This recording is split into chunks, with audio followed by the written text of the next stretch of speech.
Labadiena, mėlyji. Rytoj Liepos 25 dieną, trečiadienį, kviečiu Jūs į webinarą, kuris vadinsis Koralinė meilės išminties spalva. Koralinės spalvos psichologiją galima būtų trumpai įvardinti tokia sisteminė formulė. Aš taip tave myliu, kad paleidžiu ir linkiu tau laimės tokios, kokią tu ją supranti. Nebijokite, tai nereiškia, kad reikia atsisveikinti su artimu žmogumi, tai nebūtinai yra skyrybų formulė, tiesiog tokia yra brandi koralinė meilė, kuomet mes gerai žinome savo gyvenimo pašaukimą, savo likimą, nebandome juo apkrauti kito žmogaus ir kita vertus paliekam kitam žmogui, mylimajam partneriui, sutuoktiniui teisę taip pat gyventi savo gyvenimą ir išpildyti savo likimą. Tik tai du tokie laisvi žmonės, kurie nebando pasislėpti vienas kitame nuo savo pačių sielos tuščių skelių, iš tikrųjų gali sukurti brandžius santykius. Apie tai ir daugelį dalykų pasakosiu trečiadienio webinare. Koralinė spalva lietuvių kalboje ir kultūrai neturi netgi pavadinimo, juk mes negyvenam prie koralinio rifo ir apie tokią biologinę terpę sužinojome palyginus neseniai, kai atsirado modernios greito susisiekimo priemonės, kuomet žmonės pradėjo keliauti po visą pasaulį, tame tarpe prie šiltų pietų jūrų.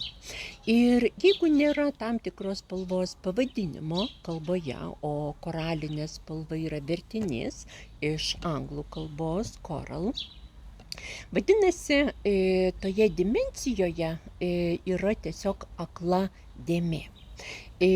Ta prasme, kad mūsų lietuviškas tautos mentalitetas nesuvokia koralinės spalvos, mums tai yra pakankamai nauja spalva ir nors mūsų akis ją mato, tačiau koralinės spalvos archetipo, santykių iš tikrųjų mes praktiškai nesuvokiame. Todėl koralinė spalva yra ypatingai svarbi mūsų platumose, kadangi šios spalvos nežinojimas, jos dinamikos nesuvokimas veda prie labai rimtų tarpusavio santykių problemų. Viena vertus užblokuota koralinė spalva gali vesti į vienatvę, kuomet žmogus svajoja apie santykius, bet dėl tam tikrų priežasčių, galbūt patirtų traumų, nusivylimų arba šeimos kažkokio gyvenimo scenarijaus, bijo atsiverti artimiems santykiam, bijo būti išduotas, paliktas, tiesiog kažkaip įskaudintas. Kita vertus, nežabota koralinė spalva veda į absoliučią simbiozę, kuomet žmogus visiškai praskysta šeimininėje terpėje, pradeda gyventi artimųjų poreikiais, visiškai pamiršta save kaip žmogų ir nedaug dievė, jeigu tie santykiai nenusiseka, jeigu gresia skyrybos, tuomet žmogui reikės gerai apsičiupinėti, ar iš viso egzistuoja. Ir ši priežastis laiko dažnai žmonės porose, kuomet meilė seniai pasibaigus, kuomet nieko apart bendros neapykantos arba kažkokių tai vien tik tai užgyventų turtų žmonių niekas kartu nelaiko, kadangi yra labai didelė baimė atsiskirti, išeiti iš simbiozės ir vėl sugrįžti į save. Ištirpęs simbiozę, žmogus savęs netgi nesuvokia kaip atskiros būtybės, lygiai taip pat kaip Dzeuso žmona, dangaus karalienė, deivė Hera, nors visą mitologinį savo amžių pešėsi su vyru ir persekiojo jį dėl neištikimybės, nors ta santuoka nebuvo harmoninga, nors jie turėjo labai skirtingą šeiminio gyvenimo motivaciją, bet gink Dieve, toks variantas kaip skyrybos tokiuose santykiuose yra netgi neįsivaizduojamas. Taigi koralinė spalva. Koralinė spalva mus perkelia į šiltus kraštus, ten, kur yra koraliniai rifai ir lagūnos. Apie lagūnas pasakosiu kitame Turkijos spalvos webinare, jis bus kitą mėnesį. Na, o rytoj kalbėsime apie koralinę spalvą.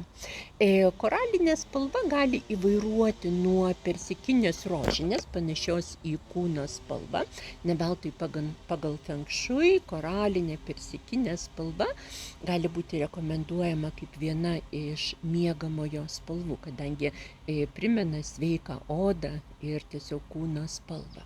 Ryški koralinė spalva gali būti kaip rožės man už nugaros arba aguonų raudonumo, tokia oranžiškai raudona. Koralai taip pat gali būti įvairių koralinių atspalvių, tikri, tamsiai tokie koraliniai koralai būna maždaug 25 metrų gylyje, jie formuojasi veikiami gan didelio slėgio.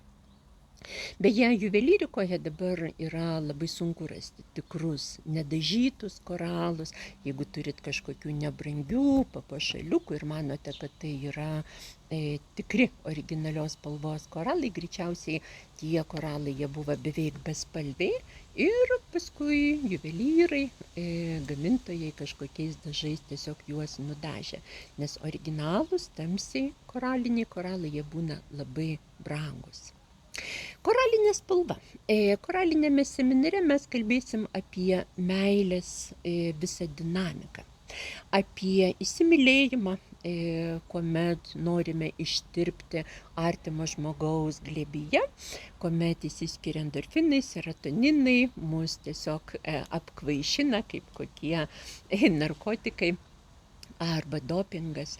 Ir daugelis žmonių šaukdami į įsimylėjimą dažnai įsivaizduoja, kad tiesiog per tuos santykius mes galėsim pabėgti nuo savęs, nuo savo neišspręstų problemų, galėsim tais santykiais užkimšti kažkokias tuščias skylės savo sieloje.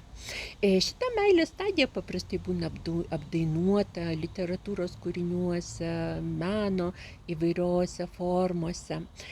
Tačiau tai yra tik tai įvadinė meilės stadija, netgi ne įsibėgėjimas.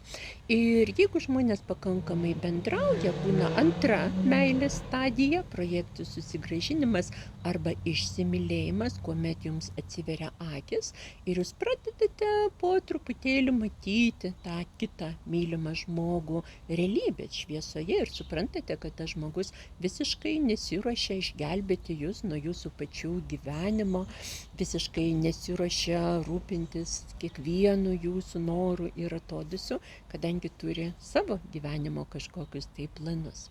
Šitoj vietoj dauguma porų išsiskiria, išsibado špygom, apkaltina vienas kitą viskuo, apgavystėm, melagystėm, tokia stereotipinė frazė, tu man žadėjai, arba tu vaidinai princesę arba princą. Ir dažniausiai nebrandų žmonės toliau lekia ieškoti kitų santykių ir vėl visa tai kartojasi kaip užburtas ratas. Jeigu žmonės yra brandus ir po išsimylėjimo vis dar yra kartu, kadangi yra tam tikras ryšys, apie ryšį ir kaip jis formuojasi, aš taip pat pasakosiu seminare, tuomet gali po truputėlį įsibėgėti brandi meilė, kurią būtent galima įvardinti žodžiais aš taip tave myliu, kad paleidžiu ir linkiu tau laimės, kokią tu ją supranti. Tokie žmonės jau nebelaiko vienas kito glėbyje, jie stovi susirėmę gyvenime nugaromis, palaiko vienas kitam užnugarį. Prieš kiekvieną iš jų savas draugų ratas, profesijų, užsiėmimai be abejo yra ir kažkokios bendros vertybės, tikslai. Kiekvienas žmogus supranta, kad gyvena savo gyvenimą ir turi savo likimą ir tam tikras užduotis, bet renkasi būti kartu, kadangi iš tos gausos pertekliaus būsenos taip norisi su kažkuo artimu pasidalinti. Taigi, mėlyje, apie tą brandžią aristokratišką meilę vakarų visuomeniai beveik niekas nekalba, nežino, nerašo, visi filmai ir knygos baigėsi tiesiog romantinės meilės įsimylėjimo stadijoje. Taigi, brandi koralinė meilė yra labai didelė retenybė. Kaip ją pasiekti, kaip ją sukurti gyvenime, pasakosiu seminare. Patikėkite, pasidalinsiu ypatingai slaptomis žiniomis. Kalbėsim apie įvairias koralinės situacijas, tokias kaip sudaužyta širdis, neištikimybė, manipulacijos, noras pririšti kitą žmogų savo gyvenimo orbitoje, bandymas kito žmogaus sąskaitą įprasminti savo gyvenimą. Žmonės tai daro kiekviename žingsnyje. Koralinė spalva taip pat gali reikšti sensualumą, tiesiog ekstazės būseną, kuomet visos juslės yra užpildytos.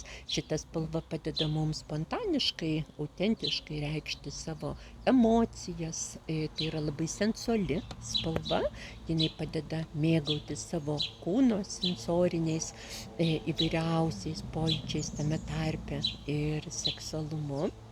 Ir ne veltui koralinė spalva, jinai klesti persų kultūroje, arabiškose šalyse, ten, kur žmonės daug spontaniškiau elgiasi su savo kūno, šalyse, kur yra turtinga erotikos patirtis. Turiu galvoj ne laisvo sekso, bet būtent jausmingumo, sensualumo ir erotikos. Ne veltui Kamasutra meilės menas kilo iš Indijos, bet iš persų kultūros 1001 nakties pasakų taip pat ateina labai daug visokių tokių juslinių tradicijų. Taigi, mėlyjeji, kviečiu jūs susipažinti su tokia ypatinga ir mūsų platumose praktiškai nepažinta koralinė spalva. Webinaras vyks nuotoliniu būdu. Jei tuo metu būsite užimti, galite žiūrėti įrašą. Webinaras vyks Liepos 25 dieną, trečiadienį, pradžia 18 valandą. Planuoju užsiėmimą iki 21. Įsivaizduokite, 3 valandas kalbėsime apie vienintelę spalvą ir patikėkite, laiko netgi pritruks. Galite dar užsiregistruoti detalę seminaro programą, prašom skaityti mano Facebooko puslapyje arba Facebooko puslapyje Deivės pasaulis, būtina išankstinė registracija iki pasimatymo koralinėje erdvėje.